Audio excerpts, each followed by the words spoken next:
Question of the day. Should I eat the same macros and calories for the days that I'm training and the days that I am resting?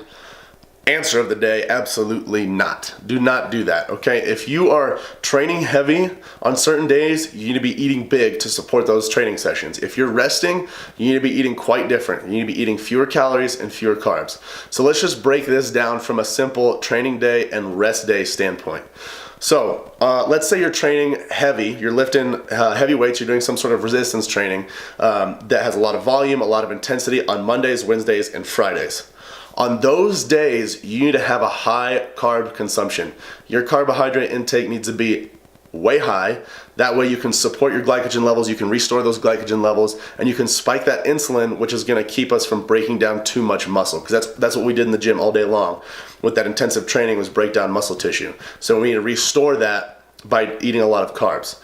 Now, Tuesdays and Thursdays, for example, the days that you're resting, okay, or you're doing some sort of active rest where you're going on a jog or you're walking, whatever it is, you need to be eating a lower carb intake on those days. Your fats need to be higher and your carbs need to be lower. So do your calories as well.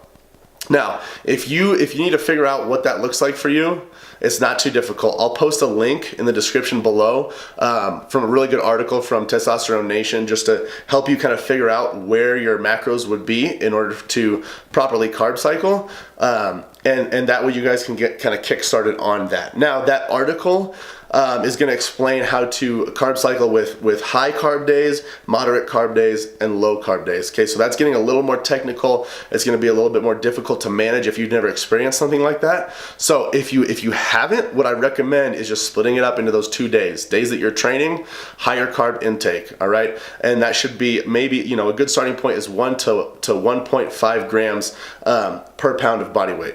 All right, and then on the days that you're resting, it should be significantly lower than that. We're talking like 0.25 grams per pound of body weight on the days that you're resting.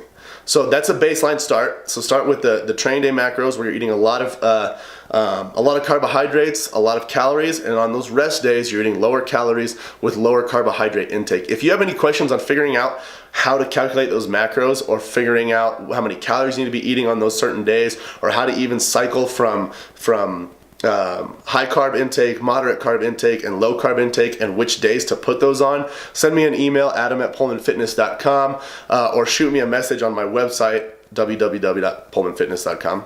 Pretty straightforward. And then just go to the contact page and fill that out there, and I can kind of help you break that down. And then, other than that, just click the link in the description, see how you figure it out from there. Send me any questions that you have, and let me know how it works for you. Thanks for watching. We'll see you in the next video.